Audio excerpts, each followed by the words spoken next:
దేవుని సన్నిధానంలో మనం ఉండగలిగేటట్టుగా ప్రభు మనకు అవకాశం ఇచ్చారు. గతసారి నేను మాట్లాడుతున్నప్పుడు కాకుండా అంతకు ముందుసారి నేను మీతో మాట్లాడిన మాటను ఒకసారి ప్రస్తావించి నేను ముందుకెళ్తాను. మత్తయి సువార్త 24వ అధ్యాయం 13వ వచనాన్ని మనం చదువుదాం. అయిన వెంటనే మత్తయి సువార్త 10వ అధ్యాయం 22వ వచనాన్ని చదువుదాం. అంతము వరకు సహించిన వాడెవడో వాడే రక్షించబడును. తర్వాత మత్తయి సువార్త 10వ అధ్యాయం 22వ వచనాన్ని చదివి చూద్దాం. అక్కడ ఇలా రాయబడింది, నా నామము నిమిత్తము మీరు అందరి చేత ద్వేషించబడతారు, అంతము వరకు సహించిన వాడెవడో వాడు రక్షించబడతాడు. ఈ రెండు మాటలు మీరు గమనిస్తే ఈ రెండు మాటల్లో సహించవలసిన అవసరాన్ని, సహించవలసిన ఆ పరిస్థితిని మనం చూస్తాం. ఎప్పటి వరకు సహించాలి అని అంటే అంతము వరకు సహించాలి. స్తోత్రం, హల్లెలూయా.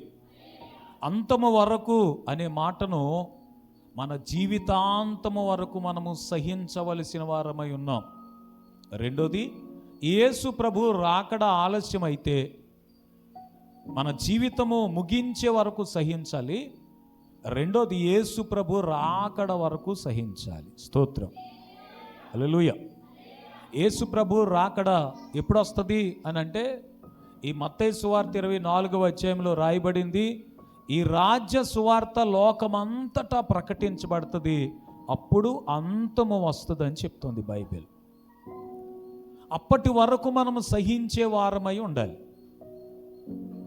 క్రైస్తవ జీవితం అంటేనే సహనం అనే ఒక మంచి గుణంతో నింపబడవలసిన అవసరం ఉంది.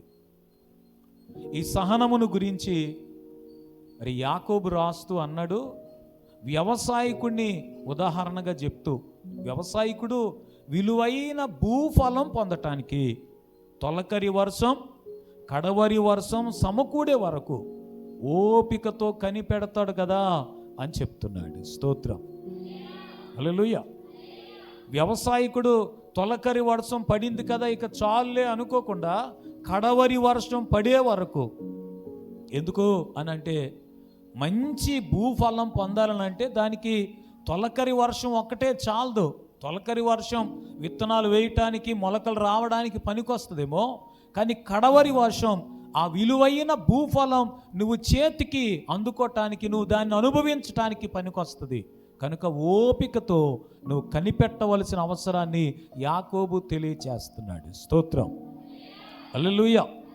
ఈ ఓపిక సహనము కలిగిన జీవితంలో అనుమానం, అసహనం, ఇంకా అపనమ్మిక, దేవుని మీద ఉన్న విశ్వాసం కొన్నిసార్లు వీగిపోవటం, చల్లారిపోవటం అనేది జరుగుతుంది. అందుకే సహించిన వారమైతే మనం దేవునితో కూడా ఏలుబడి చేస్తామని తిమోతికి రాస్తూ పౌలు గారి మాటలు మీరు చూడగలుగుతారు. ఈ ఉదయకాలమందు, ఈ పగటి వేళ అంతము వరకు సహిస్తే మనకు కలిగే లాభం ఏంటో మీతో చెప్పటానికి, అంతము వరకు సహిస్తేనే మనము రక్షించబడతామని చెప్తున్నారు కదా, ఈ రక్షణలో దాగి ఉన్న ఆశీర్వాదం ఏతో మీతో చెప్పటానికి నేను 3 సందర్భాలు జ్ఞాపకం చేయాలనుకుంటున్నాను. దానిని ప్రస్తావించడానికి ముందు ఇర్మియా గ్రంథం 29వ అధ్యాయం 11వ వచనాన్ని మనం చదువుదాం. ఇర్మియా గ్రంథం 29వ అధ్యాయం 11వ వచనాన్ని మనం చదువుదాం. నేను మిమ్మును గురించి ఉద్దేశించిన సంగతులు నేను ఎరుగుదును, రాబోవు కాలమందు మీకు నిరీక్షణ కలిగేటట్టుగా సమాధానకరమైన సంగతులే గాని హానికరమైనవి కాదు. అంతము వరకు సహనముతో, ఓర్పుతో, విశ్వాసమును కాపాడుకుంటూ ఈ భక్తిలో, ఆత్మీయ జీవితంలో ముందుకెళ్తున్నప్పుడు ఒకవేళ ఎప్పుడైనా అపనమ్మిక, అనుమానము, అసహనం, ఇంకా చెప్పాలనంటే అసంతృప్తి, ఇంకా కొన్ని బాధలు, వేదనలు కలుగుతూ ఉన్నప్పుడు ఒకవేళ ప్రభువు దగ్గరకు వచ్చి మీరు అడిగితే ఇంకా ఎంతవరకు ఇంకా ఎంతవరకు ఇంకా ఎంతవరకు అని ప్రభువుని అడుగుతూ ఉంటే ప్రభువు మిమ్మల్ని బలపరచటానికి ధైర్యపరచటానికి మీతో మాట్లాడే మాట ఏంటంటే, నేను మిమ్ములను గురించి ఉద్దేశించిన సంగతులు రాబోయే కాలమునందు మీకు నిరీక్షణ కలిగించేవిగా, మీకు మేలు కలిగించేవిగా ఉన్నాయి, కానీ హానికరమైనవి మాత్రము కాదు. స్తోత్రం చెప్తారు ఒకసారి. హానికరమైనవి అయితే కాదు. ఈ సహనముతో, ఓర్పికతో, ఓర్పుతో, నిరీక్షణతో బ్రతుకుతున్నవారు ఇక రాబోయే కాలం, రాబోయే రోజులు నా జీవితంలో మేలుగా ఉంటాయా లేకపోతే హాని కలుగుతాయా, నేను దేవుని నుంచి ఏదైనా మేలు అనుభవించగలుగుతానా లేక మేలు అనేదే చూడకుండానే నా జీవితాన్ని ముగించేస్తానా అనే అనుమానం. దేవుని దగ్గరకు వచ్చేవారు అందరూ విశ్వాసమును కాపాడుకోగలిగితే చాలా ధన్యులు. స్తోత్రం చెప్దాం మంచిగా.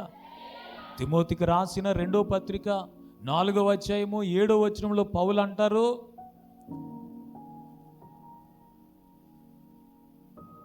తిమోతికి రాసిన 2వ పత్రిక 4వ అధ్యాయము 7వ వచనం, మంచి పోరాటం పోరాడాను, నా పరుగు కడముట్టించాను, విశ్వాసం కాపాడుకున్నాను, ఇక మీదట నా కొరకు నీతి కిరీటం ఉంచబడింది అంటాడు.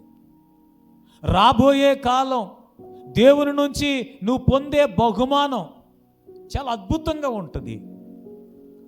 ఈ సహనముతో, ఓపికతో నువ్వు కొనసాగించే ఆత్మీయ యాత్రలో, ఆత్మీయ జీవితంలో కొన్నిసార్లు పోరాడవలసిన అవసరం ఉంటుంది.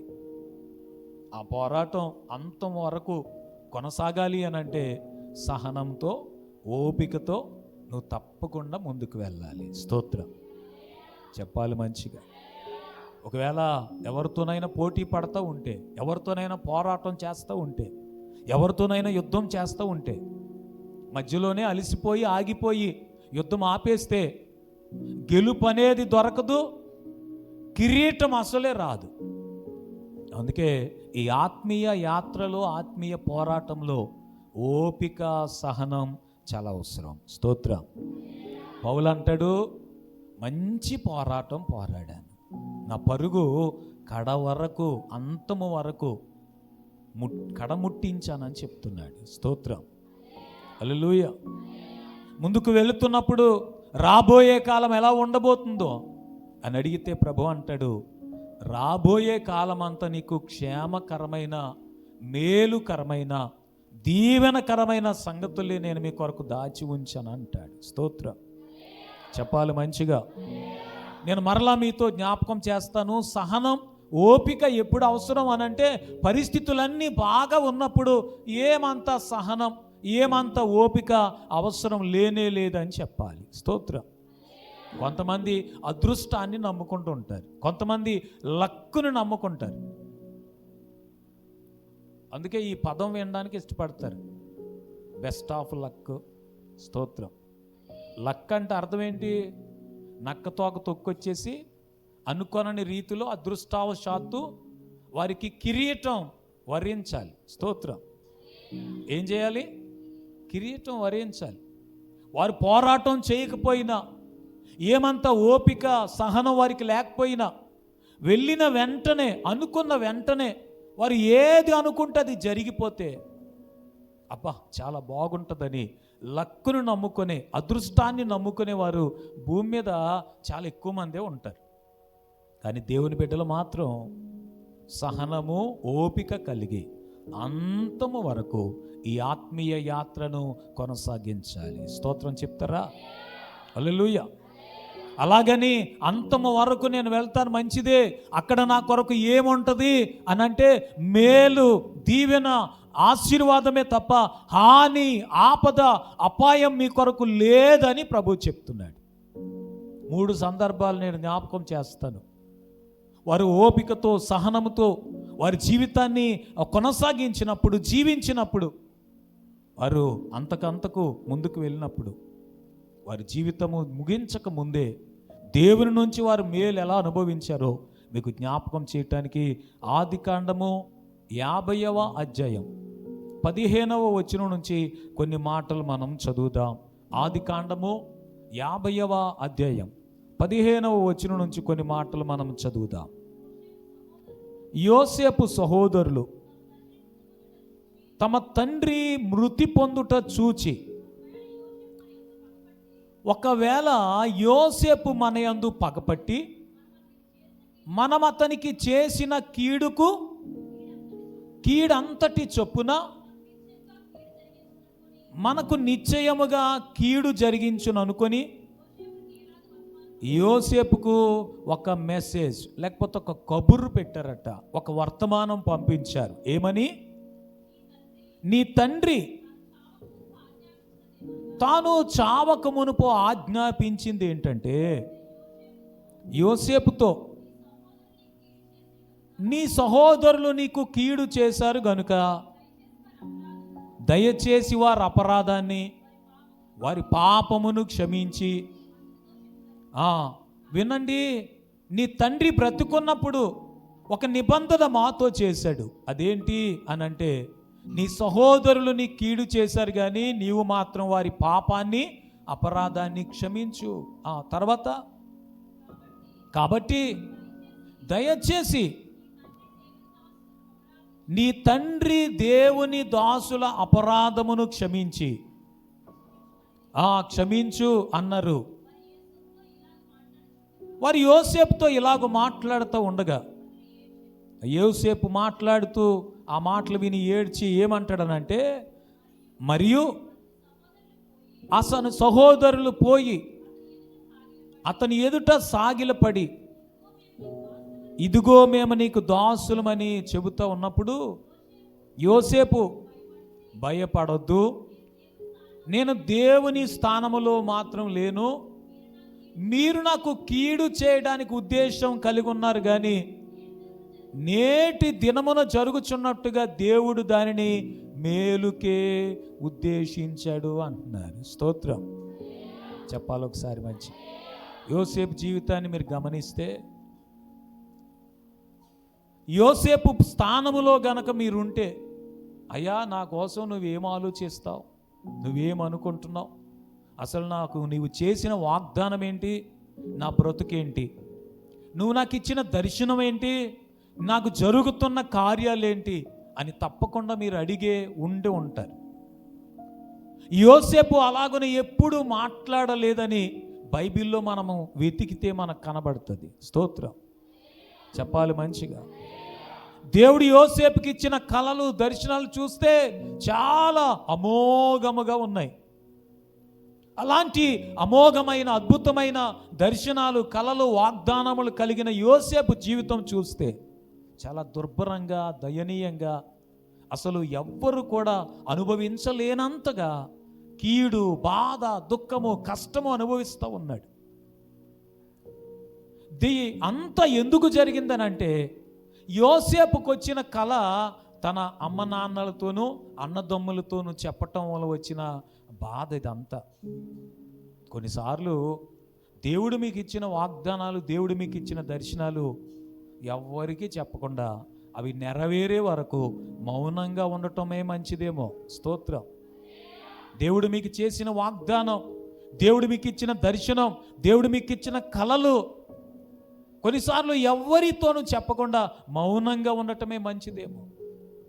యోసేపు తన అమ్మ నాన్నలతో, అన్నదమ్ములతో ఈ మాటలు చెప్పటం వలన యోసేపు సహోదరులు యోసేపును చూసినప్పుడల్లా అదిగో కలలు కనేవాడు వస్తున్నాడు, అదిగో కలలు కనేవాడు వస్తున్నాడని దేవుడి ఇచ్చిన కళను, దర్శనాన్ని గౌరవంతోనో లేక దాని మీద విశ్వాసంతోనో, లేకపోతే దేవుడు మన సహోదరుడిని ఒక మంచి స్థితిలో ఉంచబోతున్నాడన్న మంచి ఉద్దేశంతోనో మాట్లాడడానికి బదులు హాస్యాస్పదంగా యోసేపును చూసేవారు.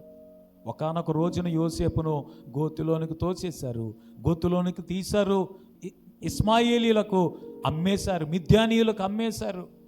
ఇక యోసేపు జీవితం వర్ణనాతీతం, చాలా దుఃఖకరం, చాలా బాధాకరం, చాలా భయంకరం. అలాంటి భయంకరమైన పరిస్థితులన్నిటి నుండి దేవుడు యోసేపును విడిపించి ఒక దినాన్న ఐగుప్తుకు అధికారిగా అధిపతిగా చేసేసాడు. స్తోత్రం చెప్తారా? మంచిగా చెప్తారా? అయితే ఐగుప్తులో ఆహారం ఉంది, కనానులో కరువు ఉంది. యాకోబు కుమారులు కనానులో నివసిస్తున్నారు. కనానులో అంతా కరువే. ఆ కరువులో ఉన్న వారు ఆహారము కొరకు ఐగుప్తుకు వచ్చినప్పుడు యోసేపు తన అన్నదమ్ముల్ని గుర్తుపట్టి వారి మీద కోప్పడ్డానికి బదులు, వారు చేసిన దానికి బాధపడ్డానికి బదులు, తాను అనుభవించిన శ్రమలన్నీ జ్ఞాపకం చేసుకొని అంతకంతకు కృంగిపోయి కుమిలిపోవటానికి బదులు తన అన్నలతో తమ్ముళ్ళతో చెప్పాడు. ఏమనంటే, తండ్రిని తీసుకుని ఇక్కడికి వచ్చేసేయండి, మీరు మీ కుటుంబాలతో కలిసి ఐగుప్తుకు వచ్చేసేయండి. ఇంకా ఈ కరువు మరి 7 సంవత్సరాలు ఉండబోతుంది. ఈ కరువులో మిమ్మల్ని కాపాడటానికి నేను పూచీ తీసుకుంటాను, బాధ్యత తీసుకుంటాను అని చెప్పి తన కుటుంబస్తులందరినీ ఐగుప్తుకు రమ్మని చెప్పాడు. స్తోత్రం. కొంతకాలం ఉన్న తర్వాత యోసేపు తండ్రి యాకోబు చనిపోయాడు. చనిపోయాక యోసేపు అన్నయ్యలు అనుకుంటున్నారు, మనము యోసేపుకు చేసిన కీడు, యోసేపును పెట్టిన శ్రమ జ్ఞాపకం చేసుకుని తిరిగి మన మీద పగ తీర్చుకుంటాడేమో అని వారు ఆలోచించుకొని యోసేపుకి కబురు పెట్టారు. మీ తండ్రి బ్రతుకున్నప్పుడు మాకే ఆపద, ఏ హాని కలిగించొద్దని మా దగ్గర నిబంధన చేశాడు, మాట ఇచ్చాడు. కనుక మమ్మల్ని బట్టి కాదు, మీ తండ్రిని బట్టి మమ్మల్ని క్షమించు అంటున్నారు వాళ్ళు. స్తోత్రం. నీ తండ్రిని బట్టి మమ్మలను క్షమించు. యోసేపు ఏమన్నాడనంటే, నేను దేవుని స్థానంలో లేను, నేను మీ మీద పగ తీర్చుకునేవాడిని కాదు, నేను దేవుడిని ఏం కాదు, మీరు నాకు కీడు చేయాలనుకున్నారు, అలాగే కీడే చేసేసారు. కానీ మీరు చేసిన కీడును దేవుడు మేలు కొరకే ఉద్దేశించాడని యోసేపు చెప్తున్నాడు. స్తోత్రం చెప్పాలి మంచిగా. నేను మీ కొరకు ఉద్దేశించిన సంగతులు హానికరమైనవి కాదు. అయ్యా, మేము ఇంత నలిగిపోతున్నాం, ఇంత బాధ అనుభవిస్తున్నాం, ఇంత కష్టముల గుండా వెళుతున్నాం, ఇంత నష్టం, ఇంత వేదన, ఇంత దారుణమైన పరిస్థితుల గుండా వెళ్తున్నాం, ఇందులో మేము నశించిపోతామేమో. కాదు, అవి మిమ్మలను ఏ హాని చేయకుండా, అవి హానికరమైన కార్యములు కాదు, నేను వాటిని మీ మేలు కొరకే ఉద్దేశించానని దేవుడు చెబితే మీరు దాన్ని అంగీకరిస్తారా? స్తోత్రం. హల్లెలూయా. ఎవరైనా వారు అనుభవిస్తున్న శ్రమను, బాధను, కష్టాన్ని సహించటానికి బదులు సనుక్కుంటారు కదా, భరించటానికి బదులు అమ్మో ఈ శ్రమ నాకొద్దు, ఈ బాధ నాకొద్దు, ఈ కష్టం నాకొద్దు అని వెంటనే అందులో నుంచి బయటకు వచ్చేయటానికే ప్రయత్నం చేస్తారు కదా. ఒకవేళ ఏదైనా ఒక పరిస్థితిని దేవుడు మీ జీవితంలో అనుమతిస్తే, మీరు అలాగున దాన్ని అనుభవించేటట్టుగా దేవుడు అంగీకరిస్తే, దేవుడు ఏదైనా ఒక కార్యాన్ని మీ జీవితంలో ఆలస్యం చేస్తూ ఇంకా మీరు కష్టములోనే, శ్రమలోనే ఉండేటట్టుగా ఉంచేస్తే, అయ్యో ఈ శ్రమ, ఈ బాధ నేను సహించలేను అని అనుకోవద్దు. అంతము వరకు, ఆ బాధ తీరిపోయే వరకు, ఆ కష్టము తీరిపోయే వరకు, ఆ బాధ యొక్క అంతు మీరు చూడాలి. కానీ ఆ బాధ మిమ్మల్ని అంతం చేసేటట్టుగా నేను సహించలేనని చెప్పకూడదు. స్తోత్రం చెప్పాలి మంచిగా. హల్లెలూయా. మనిషి యొక్క బలము, బలహీనత ఎప్పుడు బయటపడుతుందని అంటే, వారికి వచ్చిన కష్టములోనే బయటపడుతుంది, బాధల్లోనే బయటపడుతుంది. స్తోత్రం. ఏ బాధ లేకుండా బ్రతకటం బలవంతుడు అని అనిపించుకోవటానికి అవకాశము లేని జీవితం. స్తోత్రం. లేక చాలా జ్ఞానము కలిగిన వారు, తెలివైన వారు, లేక చాలా చాకచక్యం కలిగిన వారు, నైపుణ్యం కలిగిన వారు అని చెప్పటానికి బాధలు లేని వారి జీవితాన్ని మనం ఉదాహరణగా తీసుకోలేం. కానీ ఎంత శ్రమ, ఎంత బాధ వచ్చినా అందులో కూడా నిలదొక్కుని వారు కడ వరకు వారి జీవితాన్ని కడముట్టించగలిగారని చెప్పేది ఎవరికనంటే, శ్రమల్లో, బాధల్లో, కష్టాల్లో, దుఃఖాల్లో నుండి కూడా వెళ్ళిన వారి జీవితాన్ని. స్తోత్రం. హల్లెలూయా. యోసేపు ఒకవేళ ఈ మాట అడుగుంటే, ప్రభువా నా కొరకు నువ్వు ఉద్దేశించిన సంగతులేంటి, నా కొరకు నీకున్న ఆలోచనలు ఏంటని అడిగితే, దేవుడు అంటాడు, ఇప్పుడున్న పరిస్థితులు ఏది నీకు హాని కలిగించే పరిస్థితులు కాదు. గోతులోకి వెళ్ళిపోయావా, బాధపడకు, గోతులో నీ జీవితం నశించిపోదని చెప్తాడు దేవుడు. స్తోత్రం, హల్లెలూయా. గోతులోంచి తీసినట్టే తీసి ఇస్మాయేలీయులకి, మిద్యానీయులకి అమ్మేస్తున్నారా, అమ్ముడైపో, పర్వాలేదు. అక్కడికి వెళ్ళిన తర్వాత నీ జీవితం ఏమి నశించిపోదు. అక్కడ పోతీఫర్ ఇంట్లో పనివాడిగా ఉన్నవా, పర్వాలేదు, అక్కడ కూడా నీ జీవితం ఏమి నశించిపోదు. పోతీఫర్ ఇంట్లో నుంచి నువ్వు చెరసాలకు వెళ్ళిపోయావా, అయినా కూడా నువ్వు భయపడొద్దు, బాధపడొద్దు. చెరసాలలోకి వెళ్ళిన తర్వాత ఈ రాజు యొక్క అధిపతులు ఇద్దరు వారికి వచ్చిన కలను యోసేపుకి చెప్పారు. పానదాయకుల అధిపతి తన కలను చెప్పినప్పుడు యోసేపు అన్నాడు, ఇంకా 3 రోజుల్లో నీ ఉద్యోగం నీకు మరలా వచ్చేస్తుంది. నీ ఉద్యోగం నీకు మరలా వచ్చినప్పుడు నువ్వు రాజుగారి దగ్గర ఉన్నప్పుడు నన్ను జ్ఞాపకం చేసుకో అంటాడు యోసేపు. కానీ పానదాయకుల అధిపతి ఆయన ఉద్యోగం ఆయనకు మరలా వచ్చిన తర్వాత యోసేపును వెంటనే మర్చిపోయాడంట. స్తోత్రం, హల్లెలూయా.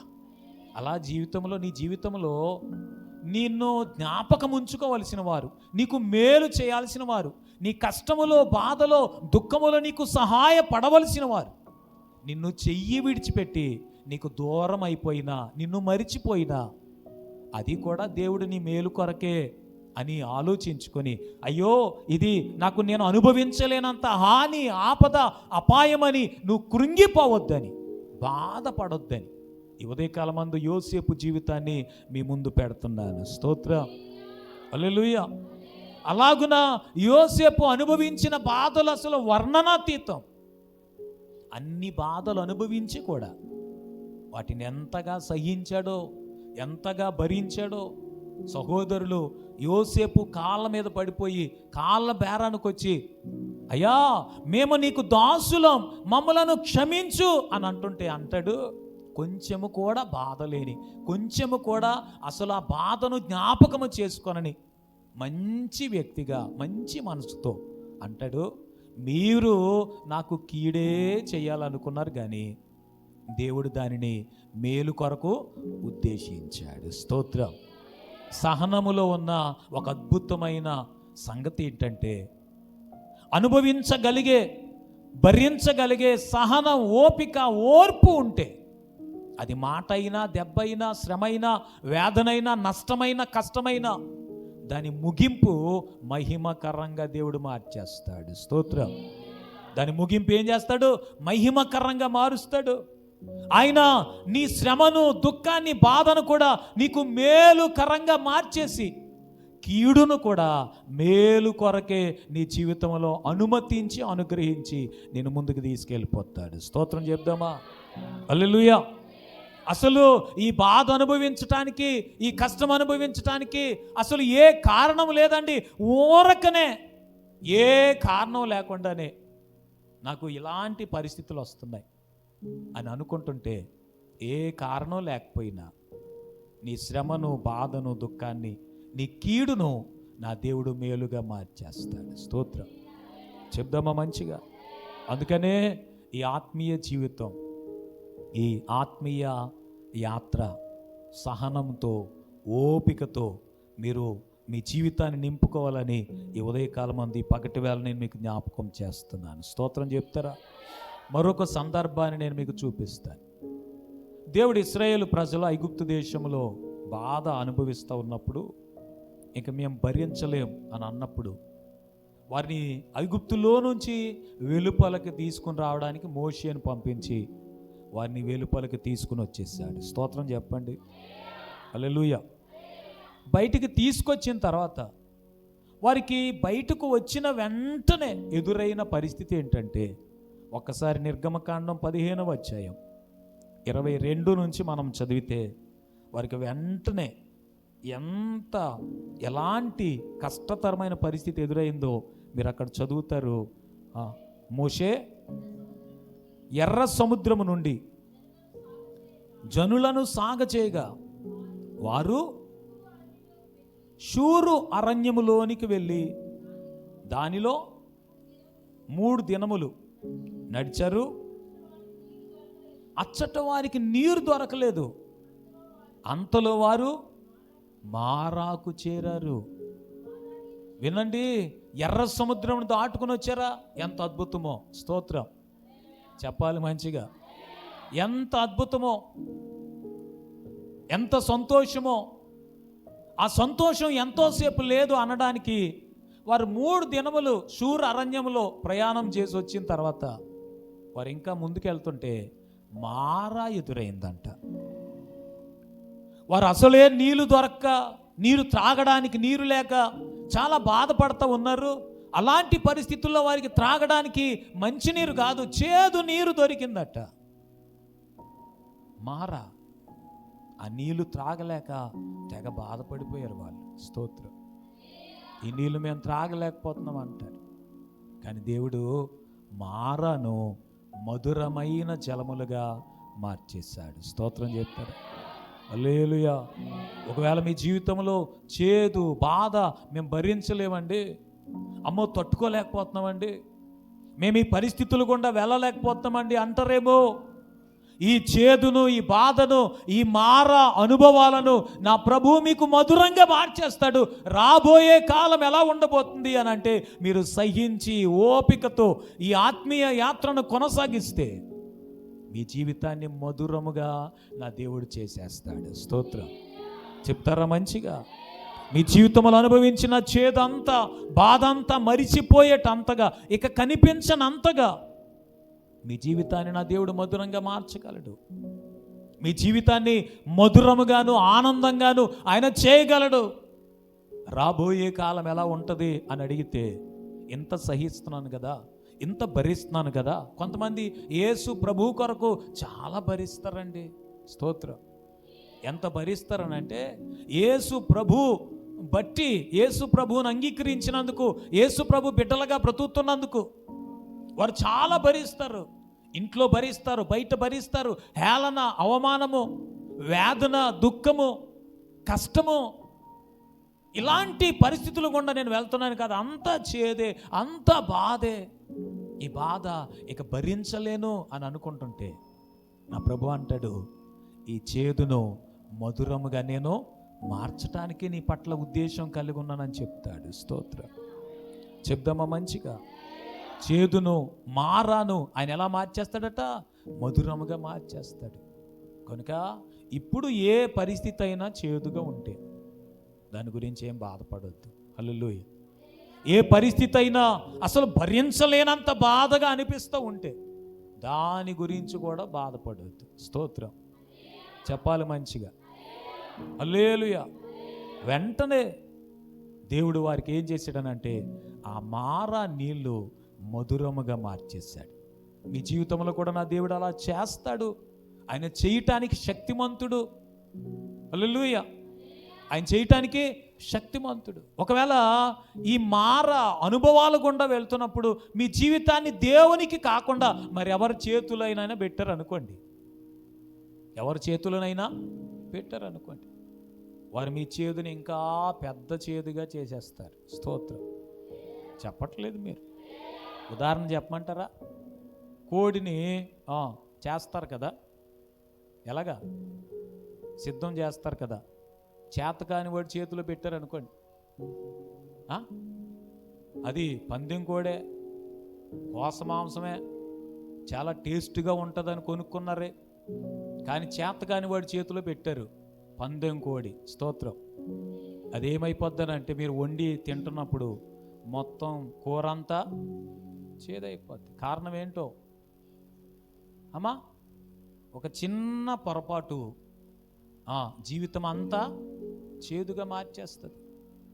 అందుకని మిమ్మలను, మీ పరిస్థితులను, చేదైన బాధైన పరిస్థితులను మార్చేసి మధురముగా చేయగలిగిన దేవుని చేతిలోనే, ఆయన చేతి క్రిందనే, ఆయన రెక్కల నీడలోనే మీ జీవితం ఎల్లప్పుడూ ఉండాలి. స్తోత్రం హల్లెలూయా. ఇక ఎప్పటికీ మీ జీవితాన్ని ఇంకా చేదుగా, ఇంకా బాధగా మార్చేసి మనుషుల చేతికి అప్పగించకుందురుగాక. హల్లెలూయా. కొంతమంది ఎందుకో తెలిసి వెళ్ళి ఎవరి చేతిలో పెట్టేస్తారనంటే అపవాది చేతిలో పెట్టేస్తారు. జుట్టు ఇచ్చేస్తారు. వాడికి ఏమిచ్చేస్తారు? జుట్టు ఇచ్చేస్తారు. జుట్టిచ్చేసిన తర్వాత వాడు ఏం చేస్తాడనంటే మొత్తం జాడించి పడేస్తాడు. అయినా దేవుడు మరలా అవకాశం ఇస్తాడు. అది అద్భుతం. స్తోత్రం చెప్పాలి మంచిగా. హల్లెలూయా. అంత వాడి చేతిలోకి వెళ్ళిపోయిన తర్వాత భరించలేనంత చేదుగా, భరించలేనంత బాధగా, ఇక జీవితము అంతమైపోయేటంతగా, ఇంకా అంతా అయిపోయింది అనేంతగా మీ జీవితం అయిపోయినా మరలా నెమ్మదిగా ఎలాగో ఒకలాగా దేవుని దగ్గరకు వచ్చేస్తే, దేవుని చేతిలో పెట్టేస్తే ఆయన మన జీవితాన్ని మధురంగా చేసేస్తాడు. స్తోత్రం చెప్దామా మంచిగా. హల్లెలూయా. ఇంకొక సందర్భాన్ని నేను త్వరగా చూపించి నేను నా మాటలు త్వరగా ముగించాలనుకుంటున్నాను. ఒకసారి సమూయేలు 2వ గ్రంథం 16వ అధ్యాయం 5వ వచనం నుంచి మనం చదువుదాం. రాజైన దావీదు బహూరీము దాపునకు వచ్చినప్పుడు సౌలు కుటుంబీకుడైన గెరా కుమారుడైన షిమీ అనే ఒకడు అచ్చటి నుండి బయలుదేరి వచ్చాడు. అతని వెంట నడుస్తూ దావీదును శపిస్తూ జనులందరూ, బలాఢ్యులందరూ దావీదుకు 2 వైపులా ఉండగా రాజైన దావీదు మీద, అతని సేవకులందరి మీద రాళ్ళు రువుతూ వచ్చాడంట. ఇవనండి మాటలు. రాజైన దావీదుకు మరి దాదాపుగా ఎక్కువ మంది కుమారులే ఉన్నారు. స్తోత్రం. అందులో ఒకడు అబిషాలోము. ఈ అబిషాలోము దావీదు మీద తిరుగుబాటు చేసి రాజ్యాన్ని తాను తీసుకోవటానికి ప్రయత్నం చేస్తే కుమారుడికి విరోధంగా ఎందుకని దావీదేమో అరణ్యంలోనికి పారిపోయి రాజ్యాన్ని అబిషాలోముకు వదిలిపెట్టేశాడు. స్తోత్రం హల్లెలూయా. దావీదు అరణ్యంలో తిరుగులాడుతున్నాడు. దావీదు అరణ్యంలోనికి వెళ్ళిపోతే దావీదుతో పాటు ఉండడానికి కొంతమంది బలాఢ్యులు ఉన్నారు. మరి ఒక్కడిని వదిలిపెట్టేలేదు. దావీదు పక్షంగా కూడా కొంతమంది ఉన్నారు. స్తోత్రం చెప్పాలి మంచిగా. ఒకవేళ నీకు అయిన వారే కాని వారు అయిపోయి, నీ ఇంటి వారే నీకు విరోధులు అయిపోయి, నీకు సహాయపడవలసిన వారే నీ వెనక ఉండాల్సిన వారే, నీకు చేదోడు వాదోడుగా ఉండాల్సిన వారే నీకు విరోధంగా పోగయ్యి నీ మీద తిరుగుబాటు చేసినప్పుడు దేవుడు నీ కొరకు కూడా కొంతమందిని నిలవబెడతాడు. స్తోత్రం.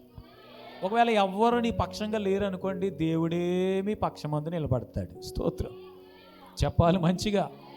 దేవుని కంటే బలవంతులు ఇంకెవరైనా ఉంటారా? దేవుని కంటే మీ పక్షంగా పోరాటం చేయగలిగిన యుద్ధశూరులు ఎవరైనా ఉండగలరా? దావీదుతో బలాఢ్యులు ఉన్నారు, సేవకులు ఉన్నారు, అంతమంది ఉండగా ఆయన బహూరీముకు వచ్చినప్పుడట వారితో పాటు ఒకడు బయలుదేరాడంట. స్తోత్రం. వాడి పేరు షిమి. ఈ షిమి దావీదును శపిస్తూ, దావీదుకు 2 వైపులా కూడా అధిపతులు ఉన్నారు, సేనాధిపతులు ఉన్నారు, సైనికులు ఉన్నారు, సేవకులు ఉన్నారు, బలవంతులైన వాళ్ళు ఉన్నారు. వాళ్ళు ఉండగానే దావీదు మీద, అతని సేవకులందరి మీద రాళ్ళు విసురుతున్నాడంట. స్తోత్రం. నిజానికి దావీదుకే కోపం వచ్చింది అనుకోండి, ఆ షిమి అయినవాడు ముక్కలు అయిపోవచ్చు, పిప్పి అయిపోవచ్చు, తునకలు అయిపోవచ్చు. ఎందుకు అనుకుంటున్నారు? దావీదుకు యుద్ధం బాగా తెలుసు. స్తోత్రం చెప్పండి. దావీదుతో ఉన్నవారు కూడా ఏమి బలహీనులేం కాదు. జ్వరం వచ్చేసి ముక్కుతూ మూలుగుతూ మంచం పట్టేసి ఉన్నవాళ్ళు కాదు. అక్కడ చదువుతున్నాం మనం, బలవంతులైన వాళ్ళు ఉన్నారంట. స్తోత్రం. ఎంతమంది అనుకుంటున్నారు? 2 వైపులా ఉన్నారు. ఇంకా చాలామంది సేవకులు ఉన్నారు. ఇలాంటి పరిస్థితుల్లో దావీదుకి ఎంత సహనం అండి. స్తోత్రం చెప్పండి. ఎంత ఓపిక అనుకుంటున్నారు? దావీదు కాదు, ఆ పక్కనున్న వారి కోపం వచ్చేసింది. వారు అడుగుతున్నారు, అయ్యా రాజుగారు, మీరు ఒక్క మాట చెబితే మేము వెళ్ళి వాడిని ఒక్క చేతితో పట్టుకుని వచ్చేస్తాం. స్తోత్రం. కొంతమంది అంటుంటారు కదా, అసలు నాకు కోపం వచ్చిందండి, నిన్ను ఒక చేతితో లేపేసి అవతల ఇసిరి పారేస్తాను అంటారుగా. వాళ్ళు అలా అంటున్నారు. బలవంతులు, వారి కోపం వచ్చేస్తుంది. కానీ దావీదు మాత్రం చాలా ఓపికతో సహనంతో ముందుకెళ్ళిపోతున్నాడంట. స్తోత్రం చెప్దాం మంచిగా. ఓపికతో సహనంతో వెళ్ళిపోతున్నాడంట. వారు అడుగుతుంటే దావీదు మాట్లాడుతున్న మాట ఒకసారి మనం చదువుదాం, చాలా అద్భుతంగా ఉంటుంది. ఒకసారి ఆ కిందకి చదువమ్మా. ఆ,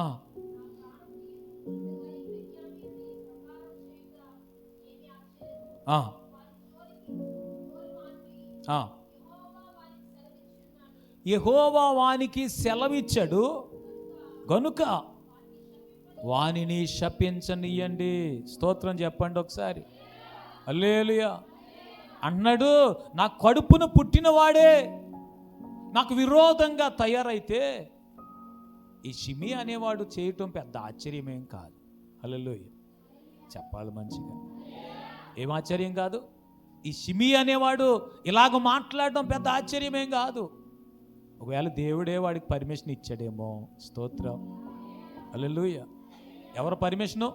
నిజంగానే మీ జీవితంలో ఏదైనా ఒక పరిస్థితి వచ్చింది అని అంటే దేవుడు అనుమతించకుండా కొన్నిసార్లు ఎవ్వరు మిమ్మల్ని ఏ ఒక్క మాట కూడా అనలేరు. స్తోత్రం. ఆయన చెప్తున్నాడు, నా సెలవు లేకుండా మీ తల వెంట్రుకలలో ఒక్కటి కూడా నేలను రాలదు. ఇంకొకటి, ఆయన సెలవు లేకుండా అసలు మీకు ఏ హాని జరగదంట. స్తోత్రం.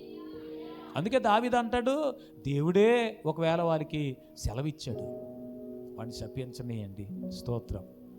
శపించనీయండి. ఎవరైనా అనగలరా అలాగా? స్తోత్రం చెప్పండి. చెప్పట్లేదు మీరు. అనగలరా? మిమ్మల్ని ఎవరైనా పొద్దున్న లేచింది మొదలుకొని ఇంకా మీ ముఖం చూస్తే చాలు అస్సలు కోడిని వంకెట్టి, కుక్కను వంకెట్టి, ఇంకా వాళ్ళను వంకెట్టి, అమ్మని, నాన్నని, పిల్లల్ని ఇంకా అనరాని మాటలన్నీ అంటున్నారు అనుకోండి, భరించగలరా? కొట్టడానికి ఓపిక లేకపోతే. ఆ మధ్యకాలంలో ఉత్తర భారతదేశం అనుకుంటుంది, ఇద్దరు ఆడోళ్ళు దెబ్బలాడుకుంటున్నారండి. ఆ వీడియో ఫేస్బుక్లో తెగ వైరల్ అయిపోయింది. దెబ్బలాడుకుంటూ వాళ్ళు తిట్టేసుకుంటున్నారు. ఓ పక్కన తిట్టేసుకుంటూ ఇంకా చాలదన్నట్టు ఏం చేస్తున్నారు అనుకుంటున్నారు? వాళ్ళ ఇంటి ముందు డ్రైనేజ్ ఉంది, వీళ్ళ ఇంటి ముందు కూడా డ్రైనేజ్ ఉంది. మొత్తం డ్రైనేజ్లో ఉన్నదంతా ఈవిడేమో వాళ్ళు ఎదురుగా ఉన్న ఇంట్లో వేసేస్తుంది, ఇంట్లో ఉన్న ఈవిడేమో ఈ డ్రైనేజ్లో తీసి ఆ ఎదురింటోళ్ళతో వేసేస్తుంది. మొత్తం తెగేసేస్తున్నారండి. పాపం తట్టుకోలేక ఆ తిట్లు, మరి తెలుగులో తిడితే నేను చెప్పేది నా తిట్లు ఏంటో, హిందీలో తిట్టేసుకుంటున్నారు వాళ్ళు. స్తోత్రం. చెప్పట్లేదు మీరు. కొన్నిసార్లు హిందీలో తిట్టరు కానీ తెలుగులోనే తిడతారు. ఎవరిని తిడుతున్నారో ఎందుకు తిడుతున్నారో మనకు అర్థం కాకుండా తిడతారు. స్తోత్రం కదా. ఎంత అద్భుతంగా తిడతారండి బాబు. మనం అలాగే వెళ్తుంటామా?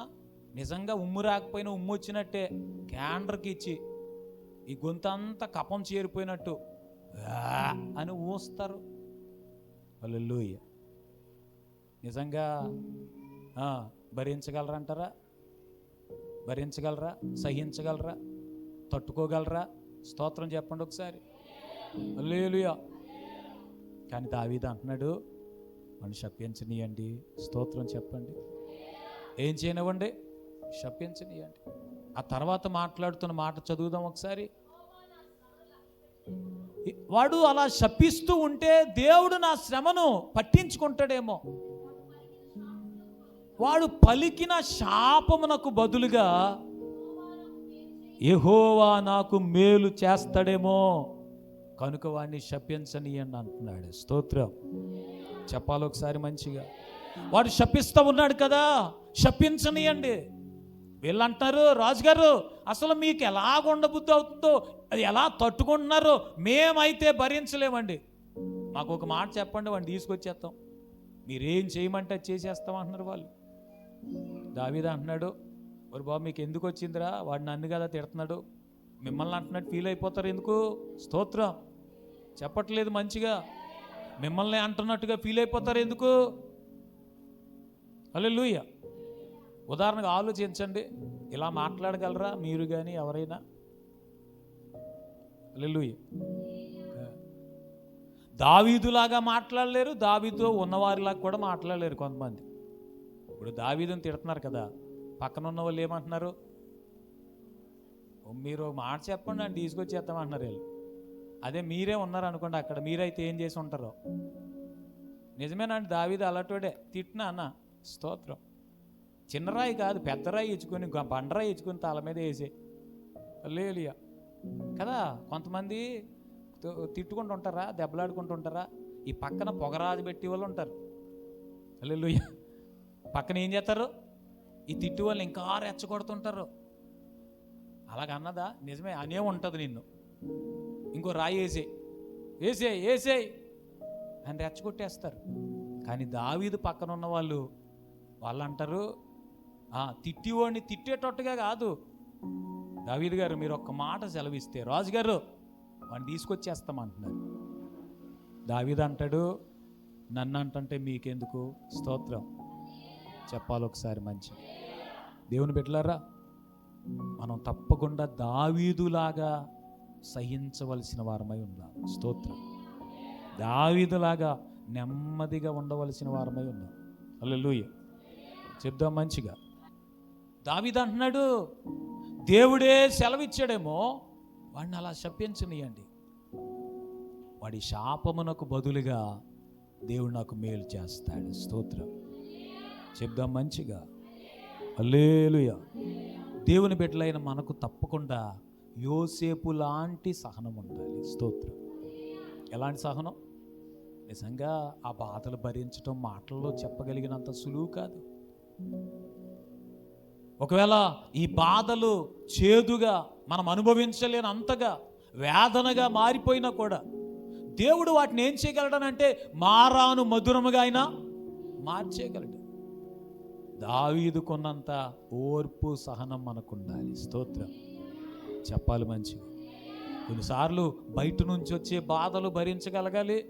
కొన్నిసార్లు శరీరం వ్యాధితో బలహీనతతో భరించలేని అంతగా మనల్ని బలహీనపరుస్తూ ఉన్నప్పుడు అప్పుడు కూడా సహించగలగాలి. స్తోత్రం చెప్పాలి మంచిగా.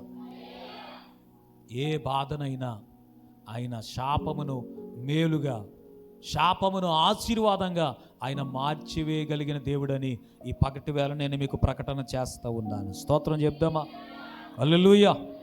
అందుకే ఒక్క మాట నేను మీకు చూపించి నేను ప్రార్థన చేయాలనుకుంటున్నాను. పేతురు రాసిన మొదటి పత్రిక 3వ అధ్యాయం 9వ వచనాన్ని చదివి మనం ప్రార్థన చేద్దాం. పేతురు రాసిన మొదటి పత్రిక, ఆశీర్వాదమునకు వారసులు అవటానికి మీరు పిలువబడ్డారు గనుక కీడుకు ప్రతి కీడైనా దూషణకు ప్రతి దూషణ అయినా చేయకుండా దీవించండి. స్తోత్రం చెప్పండి. హల్లెలూయా. ఇంతకీ అంతము వరకు ఈ బాధలన్నీ ఎందుకు భరించాలి పాస్టర్ గారు? ఇంత వేదన ఉంది, ఇంత కష్టం ఉంది, నేను ఎందుకు భరించాలి అని అంటే దేవుడు మిమ్మల్ని ఆశీర్వాదమునకు వారసులు అవడానికి పిలిచాడు. స్తోత్రం చెప్పాలి మంచిగా. పక్కవారికి సెకండ్ ఇచ్చి మీరు ఆశీర్వాదమునకు వారసులు అని చెప్పండి. ఆ పక్క వాళ్ళతో చెప్తున్నప్పుడు మీరు నవ్వుతూ దాన్ని స్వీకరించండి, అంతేగాని ఊరుకో నేను ఆశీర్వదించబడ్డం ఏంటి అన్నట్టు చూడకండి. పక్క వాళ్ళకి సెకండ్ ఇచ్చి మీరు ఆశీర్వాదమునకు వారసులు అని చెప్పండి. అంటారు. మీరు నమ్మినా నమ్మకపోయినా నా ప్రభువు మిమ్మల్ని ఆశీర్వాదమునకు వారసులు అవ్వడానికి పిలిచాడు. స్తోత్రం. కొంతమంది అడుగుతుంటారు నన్ను, అయ్యా మా పరిస్థితి మారుతుంది అంటారా? ఈ పరిస్థితుల్లో నేను మంచి అనేది పొందుతానంటారా? మేలు చూడగలనా? మా జీవితంలో దేవుని కార్యాలు అనుభవించగలనా? దేవుడు అసలు మిమ్మల్ని పిలిచిందే ఆశీర్వాదమునకు వారసులు అవ్వడానికి. స్తోత్రం. దేవుని దగ్గరికి వెళ్ళి మీరు నిజంగా అడిగితే, దేవుడు మీతో నిజంగానే మాట్లాడితే, హల్లెలూయా చెప్పాలి మంచిగా. నిన్నే పాస్టర్ గారితో మాట్లాడుతూ అంటున్నాను, దేవుడు డైరెక్ట్గా మాట్లాడవచ్చు కదా, ఏం చేయొచ్చు కదా. మీకు ఎప్పుడైనా అనిపించింది అలాగా? అనిపించలేదా? పాస్టర్ గారు అంటారు, దేవుడు వాక్యం ద్వారా మాట్లాడుతున్నాడు కదా. నిజంగా ఆయన స్వరం వినే స్థాయికి మనం ఎదిగితే, మీరు అనుభవిస్తున్న శ్రమలో బాధలో ఆయనను మీరు ఏదైనా, అయ్యా ఈ బాధ ఎందుకు, ఈ శ్రమ ఎందుకు, ఈ దుఃఖం ఎందుకు, ఈ పరిస్థితి ఎందుకు అని అడిగితే ఆయనే మీతో మాట్లాడితే, ఇదిగో ముందుంది నీకు మంచి, ముందుంది మేలు, ముందుంది ఆశీర్వాదం అనే చెప్తాడు ఆయన. స్తోత్రం. నిన్ను ఆశీర్వాదమునకు వారసునిగా, వారసురాలుగా ఉండడానికి నేను పిలిచాను. మరి నేనేం చేయాలి? కీడుకు ప్రతి కీడు చేయకూడదంట. స్తోత్రం. వారికి ఏదో బాధ కలిగించారు, అయితే మీ పని చెప్తాను నేను. Tit for tat, tit for tat అంట. ఒక మాట అన్నారు అనుకోండి, వారి మాట వారికే తిరిగి అప్పగించేయటం. కీడుకు ప్రతి కీడు చేయకుండా, దూషణకు ప్రతి దూషణ చేయకుండా. స్తోత్రం. చెప్దామా మంచిగా? ఎవరైనా మిమ్మల్ని దూషిస్తున్నప్పుడు దావీదులాగా దూషించని, శపించని, ఆ దూషణను, శాపాన్ని నా దేవుడు నాకు ఆశీర్వాదంగా మార్చేస్తాడు. స్తోత్రం. హల్లెలూయా. వారు నాకు కీడు చేస్తున్నారా? యోసేపు అంటాడు, మీరు నాకు కీడే చేయాలనుకున్నారు, కీడు చేశారు, కానీ దేవుడు ఆ కీడు నాకు మేలుగా మార్చేశాడు. స్తోత్రం. ఆ గోతిలోనే తోసి ఉండకపోతే, ఆ మిద్యానీయులకు అమ్మేసి ఉండకపోతే, నేను మీ ఇంటి దగ్గరే ఉండుంటే, ఈ కరువు రోజుల్లో మీతో పాటు ఉండుంటే, మీకు తిండి లేదు, నాకు కూడా తిండి లేకపోను. యోగి యోగి రాసుకుంటే బూడిద రాలినట్టు మీ ముఖం నేను, నా ముఖం మీరు చూసుకుని ఉందాం. ఈ రోజున మనకందరికీ తిండి పెట్టేవాడు ఉండి ఉండకపోదుడు. స్తోత్రం. చెప్పాలి మంచిగా. కొన్నిసార్లు మీ జీవితంలో కొంతమంది మిమ్మల్ని విడిచిపెట్టేయటమే మంచిది, కొంతమంది మిమ్మల్ని మర్చిపోవటమే మంచిది, కొంతమంది మీకు బాధ కలిగించటమే మంచిది, మీకు ఎవరో సహాయం చేయకుండా ఉండటమే మంచిది. స్తోత్రం. హల్లెలూయా. ఎవరైనా సహాయం చేసేవారు ఉన్నారనుకోండి, ఆ సహాయానికి మీరు అలవాటు పడిపోయారు అనుకోండి, పర్వాలేదులే వారు సహాయం చేస్తారులే అని నీలో ఉన్న ఆ చాకచక్య, నీలో ఉన్న తెలివిని, నీలో ఉన్న బలాన్ని ఉపయోగించకుండా ఎక్కడున్న వారు అక్కడే ఉండిపోతారు. సహాయం చేసేవారు ఎవ్వరు లేనప్పుడే లేచి 2 అడుగులు వేయటానికి ప్రయత్నం చేస్తారు. స్తోత్రం. చెప్పాలి మంచిగా. ఆ శ్రమలో నుంచి, బాధలో నుంచి బయటపడడానికి కావలసిన ప్రయత్నం ఏదో చేస్తారు. నా ప్రభువు మీకు సహాయం చేస్తాడు, తప్పకుండా దేవుడు మీకు మేలే చేస్తాడు. హల్లెలూయా, హల్లెలూయా. కనుక ఎవరైనా సహాయం చేసేవారు సహాయం చేయటం ఆపేసినందుకు బాధపడొద్దు. ఎప్పుడు సహాయము చేయటం మానని దేవుడు మీకున్నందుకు సంతోషపడి దేవుని స్తుతించాలి. స్తోత్రం. ఎవరైనా మీకు కీడు చేసినందుకు తెగ బాధపడిపోవద్దు. ఆ కీడును మేలుగా మార్చగలిగిన దేవుడు మీకున్నందుకు దేవుని స్తుతించాలి. ఎవరైనా మిమ్మల్ని దూషిస్తున్నందుకు, శపిస్తున్నందుకు తెగ బాధపడిపోవద్దు. వారు అన్నమాట అండి గుండెల్లో నాటుకుపోయిందండి, నిద్ర పట్టట్లేదండి, నాకు అసలు కుదురులేదండి అని తెగ బాధపడిపోవద్దు. బాధను ఇంకా ఎక్కువ చేసేసుకొని నిద్రపోవడం మానేసి బలహీన పడిపోవద్దు, ప్రాణాల మీదకి తెచ్చుకోవద్దు. దావీదులాగా చెప్పండి చాలా కూల్గా. ఏమనంటే, వాడు దూషిస్తున్నాడా? దూషించని. స్తోత్రం. మరి మీరు దూషించరా? అమ్మ మీరు దూషించవచ్చు కదా, మీకు మాటలు రావా అనడానికి? మీకేం చేత కాదా కదా? ఇంట్లో కొంతమంది తెగ రెచ్చగొట్టేస్తారు. స్తోత్రం చెప్పండి. హల్లెలూయా. సాధారణంగా రెచ్చగొట్టే వాళ్ళు అమ్మలో అక్కలే ఉంటారు కదా. మీ అమ్మ నన్ను ఇలాగ అన్నది, నీకేం చేయం కొట్టట్లేదా, నువ్వు అలా ఊరుకుని ఉంటావా అని అంటే, అసలు ఆ తెలియదీనికి ఆహా కూడా తెలియదు. స్తోత్రం. ఎవరికే? ఊర్లెళ్ళి వచ్చిన ఆయనకి ఆ తెలీదు అంటే మొదలు తెలియదు, ఆహా కూడా తెలియదు అంటే ఆ చివరిలో కూడా తెలియదు, అసలు గొడవ ఏంటో తెలియదు. కళ్ళు మూసుకుని నోరేసుకుని వాళ్ళ అమ్మ మీద పడిపోతాడు. అమ్మను కూడా చిన్నప్పటి నుంచి గోరుముద్దలు తినిపించింది కదా అమ్మ. స్తోత్రం. ఇంక మరి అమ్మ రాగానే అమ్మ మర్చిపోతాడు, ఇంక ఎగిరెగిరి పడిపోతాడు. మొత్తానికి ఈ రెచ్చగొట్టిన అమ్మ ఏం చేద్దంటే అమ్మకి కొడుక్కి మధ్యలో పెద్ద గోడ కట్టేస్తుంది అంతే. స్తోత్రం. ఏం కట్టేద్దే? అప్పటి వరకు పాపం అందరు కలిసే వండుకుంటారు. ఈ పెద్ద కొండ ఏమైపోద్ది అంటే 2 కొండలు అయిపోద్ది. ఎవరి కొండ వాళ్ళదే. స్తోత్రం. చెప్పట్లేదు మీరు. ఆ టైంలో బ్రదర్స్, మగవాళ్ళు ఎలాగ ఉండాలంటే దావీదులాగా ఉండాలి. నేను తిడుతుందా మా అమ్మ? తిట్టనే. స్తోత్రం. హల్లెలూయా. అంటే ఊరుకుంటారేట అమ్మలు? అంతేలే, నిన్నంటే నువ్వు బాధ కలుగుతుంది కానీ నన్నంటే నీకెందుకు?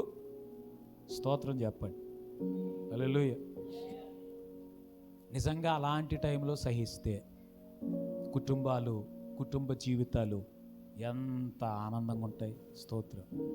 కానీ మన వాళ్ళు ఏం చేస్తారంటే తవ్వుకొని పాతి పెట్టిందాన్ని వదిలిపెట్టరని మళ్ళీ తవ్వుతారు. తవ్వి తీసి మరి ఆ గొడవను పెద్ద చేస్తారు. దావీదు అంటాడు, శపిస్తున్నాడా, శపించని. వాడు శాపాన్ని నా దేవుడు మేలుగా చేస్తాడు. స్తోత్రం.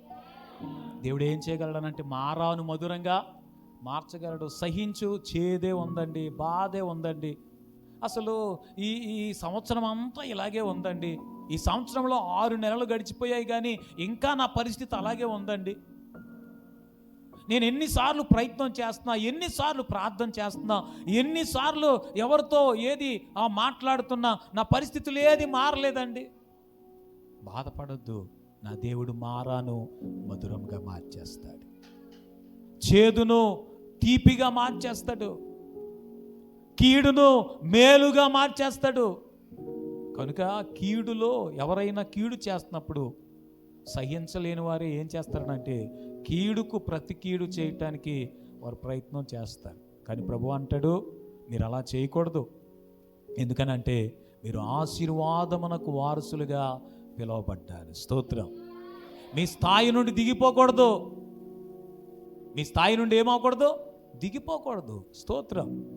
చెప్పట్లేదు మీరు ఆశీర్వాదమునకు వారసులు కనుక మీ స్థాయి నుంచి దిగొచ్చేకూడదు. ఆ కీడును మేలుగా మార్చే దేవుడు ఉన్నాడు కనుక ఆయనకు అప్పగించేయాలంతే. స్తోత్రం. కీడుకు ప్రతి కీడు ఎవరికి చేయకూడదట, దూషణకు ప్రతి దూషణ చేయకూడదంట. దూషణకు ప్రతి దూషణ ఎప్పుడు చేస్తారు? సహనం లేనప్పుడు కదా, ఓపిక లేనప్పుడు కదా, భరించలేకపోతున్నాం అన్నప్పుడు కదా. కానీ దేవుని వాక్యం చెప్తుంది, నువ్వు సహనంతో ఉంటే నీ శాపమును ఆశీర్వాదంగా మేలుగా నా దేవుడు చేసేస్తాడు. స్తోత్రం. చెప్దాం మంచిగా. మరేం చేయాలి? శపించేవారిని కూడా దీవించాలి. స్తోత్రం. కీడు చేసేవారికి కూడా ఏం చేయాలి? మేలే చేయాలి. హల్లెలూయా. కీడు చేసేవారికి కూడా ఏం చేయాలి? మేలే చేయాలి. రాజుల గ్రంథంలో ఎలీషా కాలంలో ఈ రాజులు, ఒక రాజు సిరియా రాజు ఇశ్రాయేల్ రాజు మీదకు యుద్ధానికి రావడానికి ప్లాన్ వేసుకుంటున్నాడట. ఆ ప్లాన్ వేసుకున్నప్పుడల్లా ఎలీషా ఇశ్రాయేల్ రాజుతో చెప్పేస్తున్నాడట. చెప్పేస్తుంటే సిరియా రాజుకి అర్థం అవట్లే, ప్లాన్ అంతా బెడిసి కొట్టేస్తుంది. అసలు ఇది ఎందుకు జరుగుతుంది ఇలాగా అని మీలో ఎవడైనా వెళ్ళి నా సీక్రెట్స్ అన్న రాజుగారితో చెప్పేస్తున్నారా అని తన సేవకులను అడిగితే, సేవకుల్లో ఒకడు అన్నాడంట, మేము చెప్పేది ఎందుకండి, అసలు మీరు మనసులో ఆలోచించుకోగానే, మీరు ఎలా చేద్దాం అనుకోగానే మీ ఆలోచన అంతా పట్టుకుని వెళ్ళి చెప్పడానికి ఆ దేశంలో ఎలీషా అనే ఒక దైవ సేవకుడు ఉన్నాడు కదా, ఆయనే చెప్పేస్తాడు మీకోసం అన్నాడంట. స్తోత్రం. చెప్పట్లేదు మీరు. ఎవరు చెప్పేస్తారో ఆయన చెప్పేస్తాడు. అయితే ఈ రాజు మీదకు యుద్ధానికి వెళ్ళడానికి బదులు ఎలీషా ఇంటి చుట్టూ ముట్టడి వేయించి ఎలీషాని తీసుకొచ్చేయడానికి పంపించాడంట సైనికుల్ని. స్తోత్రం. ఎవరిని తీసుకొచ్చేయండి? ఎలీషాని తీసుకొచ్చాడు. ఈ సైనికులు వెళ్ళారు, ఇండ్లు చుట్టుముట్టేశారు. తెల్లవారు లేచి పనోడు తలుపు తీసి బయటకు వచ్చి చూస్తుంటే రథాలు, గుర్రాలు, సైనికులందరూ ఉన్నారట. వాడు వెంటనే లోపలికి పరిగెత్తిపోయి లబోదిబోమంట, అయ్యా ఎలీషా గారు, అసలు ఏం జరుగుతుందో తెలుసా, సైనికులు వచ్చి మన ఇల్లు చుట్టుముట్టేశారు, అసలు చాలా భయంకరమైన పరిస్థితుల్లో మనం ఉన్నాం అని పనివాడు చెప్తుంటే ఎలీషా అంటాడంట, నువ్వేం కంగారు పడకు అని చెప్పి, ప్రభువా వీని కన్నులు తెరువు అని ప్రార్థన చేశాడంట. స్తోత్రం. ఏమని ప్రార్థన చేశాడు? వీని కన్నులు తెరువు అని ప్రార్థన చేస్తే ఈ రథాలు, గుర్రాలు కాదు, వాటికంటే బలమైన అగ్ని రథాలు ఎలీషా ఇంటి చుట్టూ ఉన్నాయంట. స్తోత్రం చెప్పండి. ఎవరి చుట్టూ ఉన్నాయి? ఎలీషా ఇంటి చుట్టూ. మీరు దీవించాలి, శపించకూడదు, దూషించకూడదు. ఎందుకనంటే వారికంటే బలవంతుడైన దేవుడు మిమ్మల్ని దీవించడానికి ఎల్లప్పుడూ మీతో ఉంటాడు. స్తోత్రం. హల్లెలూయా. అప్పుడు ఆ రథాలు చూసి, అగ్ని రథాలు చూసి పనివాడు సైలెంట్ అయిపోయాడు. అప్పుడు మరలా ఎలీషా ప్రార్థన చేశాడంట, ఈ సైనికులందరికీ గ్రుడ్డితనం కలుగచేయమని. వాళ్ళందరూ గుడ్డోళ్ళు అయిపోయారు. గుడ్డోళ్ళు అయిపోతే దగ్గరికి వెళ్ళి అసలు మీరు వెతుకుతున్నవాడు ఎక్కడున్నాడు చూపిస్తాను రండి అంటే, ఈ గుడ్డోళ్ళు కదా ఎలీషా వెనకాల అలా వెళ్ళిపోయారంట. వెళ్ళిపోతుంటే వాళ్ళందరినీ తీసుకెళ్ళి రాజుగారి కోటలో రాజుగారి ముందు నిలబెట్టాడంట. రాజు అంటున్నాడు, నాయనా వీళ్ళని వేసేయమంటావా? స్తోత్రం. దొరికారు కదా, వేసేయమంటావా అని అంటుంటే ఎలీషా అంటాడు, మనం అలా చేయటం మంచిదేనా? వారిని కొట్టొద్దు, తిట్టొద్దు, మంచిగా భోజనం పెట్టి పంపించమంటున్నాడు. స్తోత్రం చెప్ప. ఏం చేయాలంట? మంచిగా భోజనం పెట్టి పంపించు. అప్పుడు ఎలీషా వీరి కన్నులు తెరవని ప్రార్థన చేస్తే వారు అందరూ కళ్ళు తెరిచి, ఆ గుడితనం అంతా పోయింది, రాజుగారి దగ్గరకు వచ్చి పడిపోయామని భయపడిపోతున్నారంట. హల్లెలూయా చెప్పాలి ఒకసారి మంచిగా. మిమ్మల్ని దూషించిన వారిని, మిమ్మల్ని శపించిన వారిని మీ ఎదుట గడగడ వణికిపోయేటట్టుగా దేవుడు చేయగలడు. గడగడ వణికిపోతున్నారట.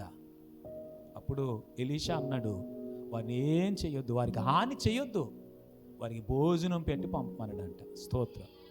అందుకే దేవుని బిడ్డ మీరు ఎవరు అనుకుంటున్నారు? ఆశీర్వాదమునకు వారసులుగా పిలువబడ్డారు. స్తోత్రం. ఇంకా పిలువబడుతూనే ఉన్నారా? ఆల్రెడీ వారసులు అయిపోయారా? అమ్మా, వారసులు అయిపోతే ఆశీర్వదించబడిన వారిగానే బ్రతకాలి కానీ